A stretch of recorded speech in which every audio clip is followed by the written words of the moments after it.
I'm not walking you down the aisle if you marry a plumber. My father said it so quietly that, for 1 second, I thought I had imagined it. Then the hallway outside the chapel went still. The wedding coordinator stopped adjusting my veil. My 2 bridesmaids stared at the floor.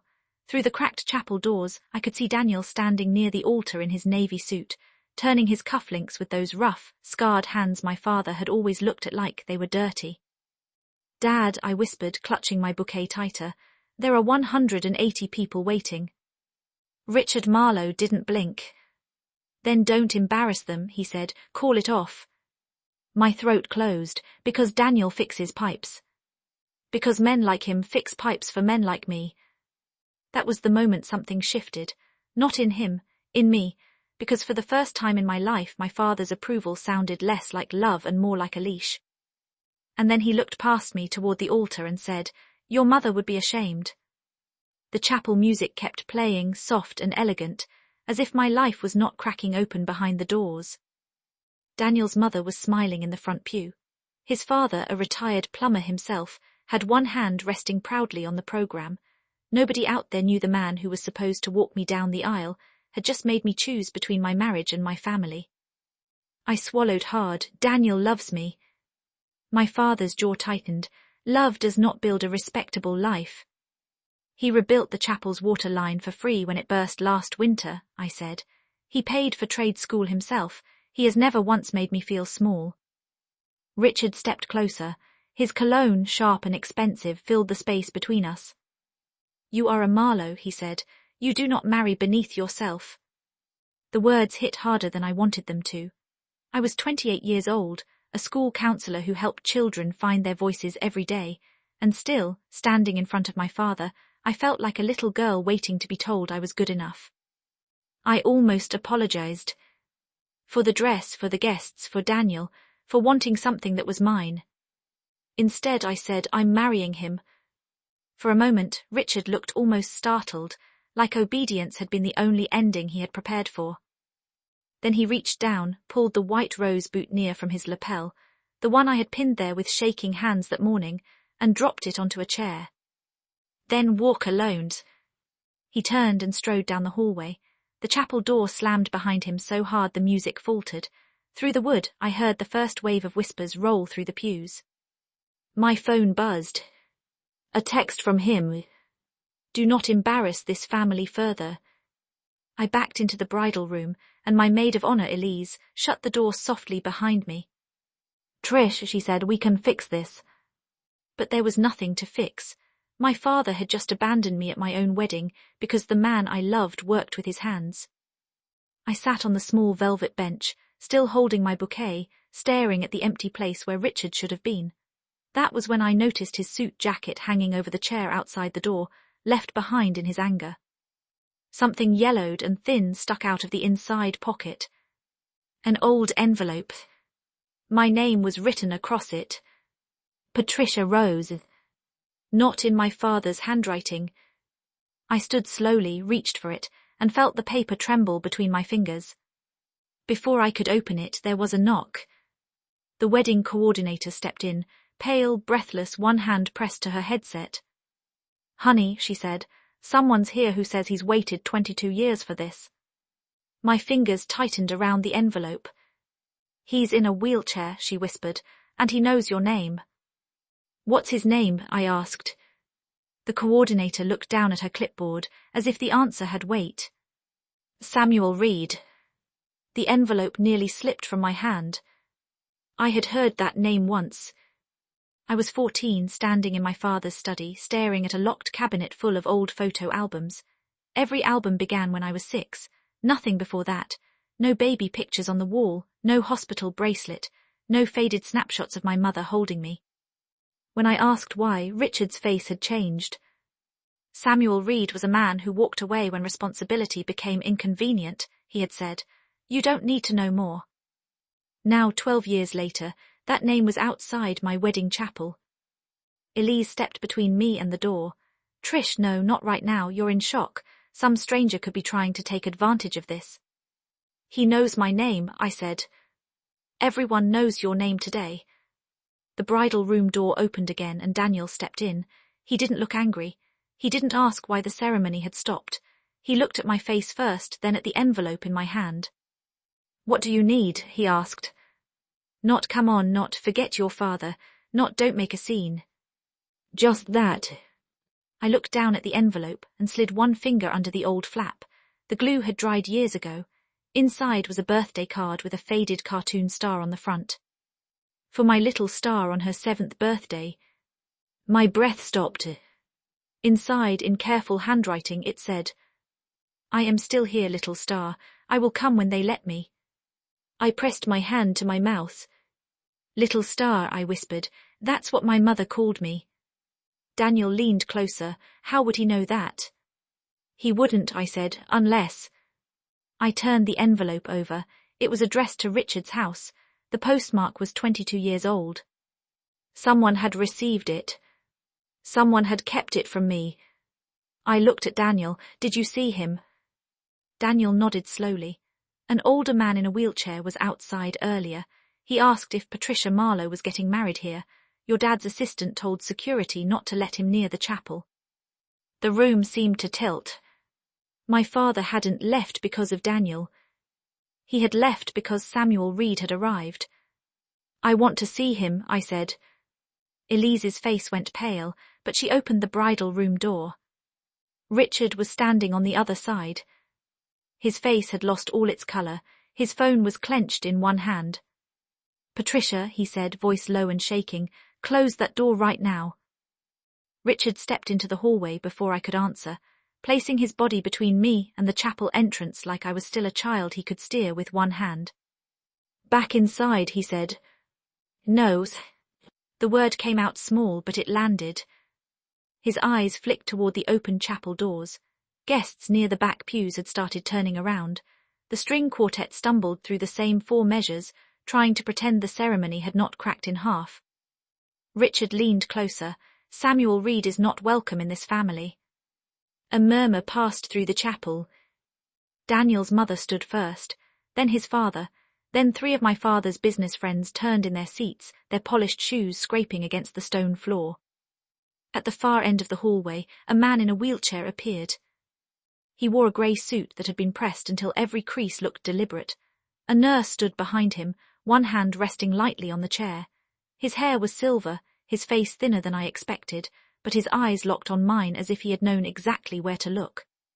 He did not reach for me. He did not say, "I'm your father." He only said, "Your mother named you Patricia Rose because roses were the only flowers that survived the frost the year you were born." My bouquet lowered in my hands. Richard had told me he chose my middle name. My father spun toward the guests. "This man is a liar. He was a maintenance worker who harassed Patricia's mother for years." Samuel's hands tightened on the wheels of his chair. "I have letters, returned birthday gifts, court filings. I tried every year until your lawyers threatened to bury me." The whispers stopped. Daniel moved beside me, close enough that I could feel him there but not blocking my view. Richard pointed at him. "This is what happens when you drag gutter people into our lives." Daniel's father slowly removed his glasses. "Mr. Marlowe," he said, "why would a man with nothing to hide need security to keep a wheelchair out of a church?" The chapel doors opened again. Mrs. Alvarez, our former housekeeper, walked in carrying a sealed storage box. Mrs. Alvarez set the storage box on the guest book table. The thud echoed through the chapel louder than the music ever had. Richard's face hardened. "Leave now." Mrs. Alvarez did not move. She was smaller than I remembered, her grey hair pinned neatly at the back of her neck, but her voice carried all the way to the front pew. "No, Mr. Marlowe, she deserves what was kept from her." My hands were shaking when I reached for the lid. "Patricia," Richard warned. Daniel stepped closer. "Don't touch her." I opened the box. Inside were letters, dozens of them, birthday cards tied with old ribbon, small pencil drawings, photographs with curled edges, a younger Samuel holding a little girl with my eyes, copies of money orders made out to a custodial account in my name. My names. My childhood. Stacked in a cardboard box like evidence. Mrs. Alvarez pressed her fingers to her lips before speaking. He told the staff to throw away anything from Mr. Reed. I saved what I could after your 10th birthday. I looked at her. You were crying in the kitchen, she said. You said nobody from before remembered you. A sound moved through the guests, not a whisper this time, something heavier. Daniel picked up one of the documents and read quietly, his voice steady. Petition for visitation following the death of Rose Reed Marlowe. My knees weakened. Attached to it was a typed note from Richard's attorney claiming I was too traumatized to see Samuel. I was never asked, I said.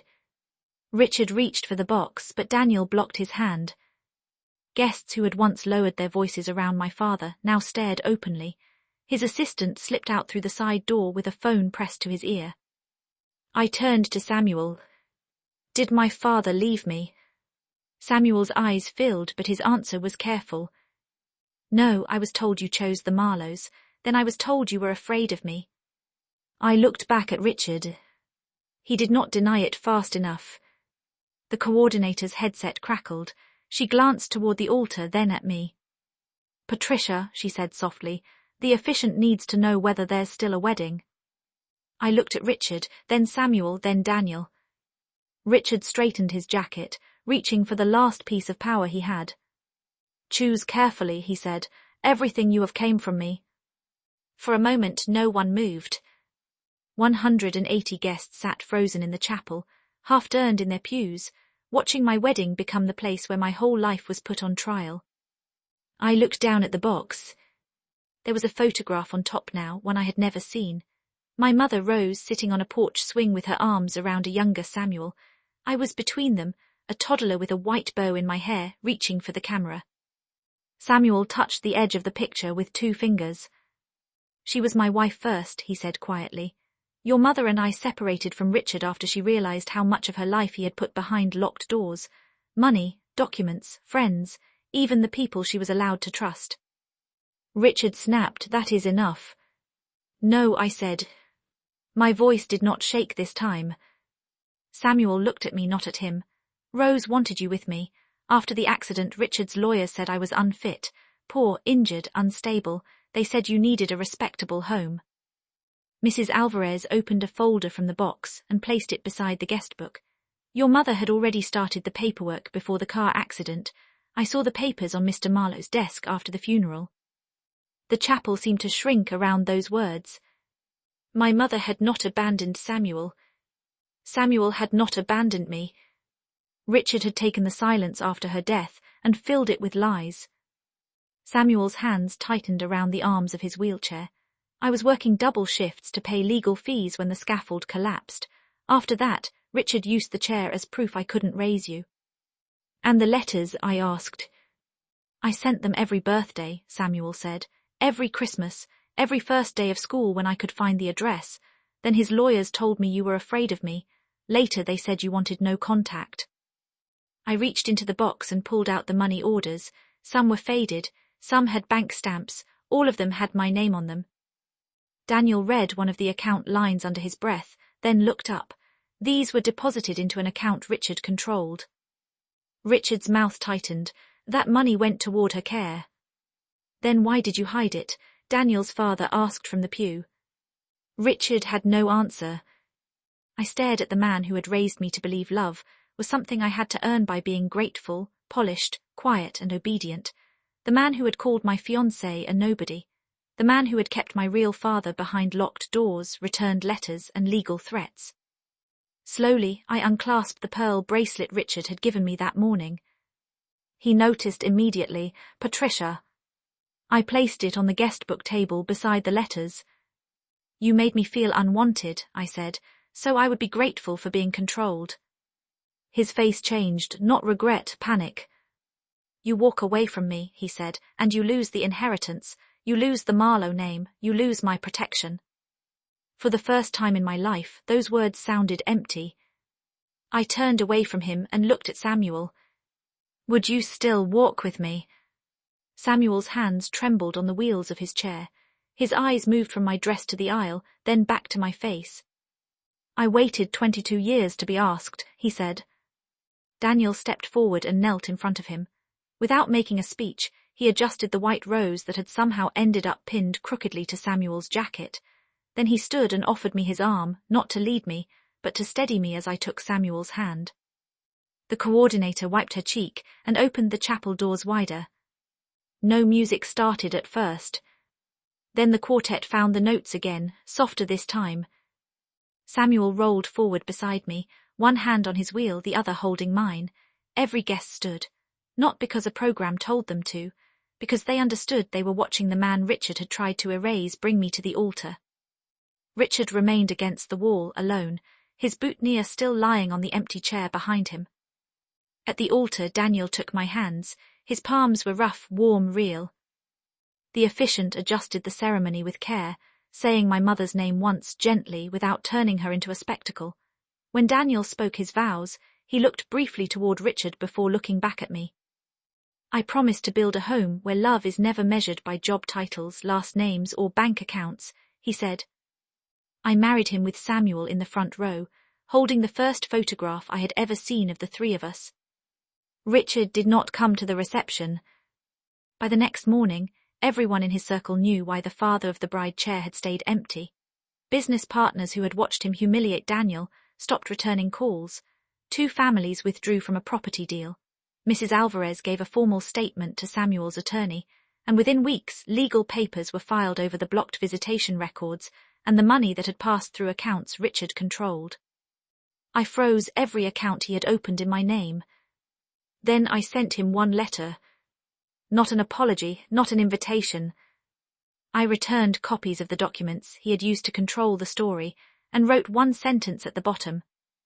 Do not contact me unless it is through an attorney. Life after that did not become perfect. It became honest. Samuel moved closer, not into my marriage, not into my decisions, but into my life at a pace I chose. We started small, Sunday breakfasts, old photo albums, stories about my mother, phone calls where no one had to ask permission to love me. Daniel went back to work the Monday after our honeymoon, still a plumber, still the man my father had tried to shame. Only now, when I saw his work boots by the door, I saw the life we had chosen without fear. Months later, we visited Samuel's apartment for dinner. On his wall was a framed wedding photo. Me in my dress. Daniel beside me. Samuel holding my hand at the aisle. Under the frame, I had written one line. The man my father called nobody was the man who brought me back to myself.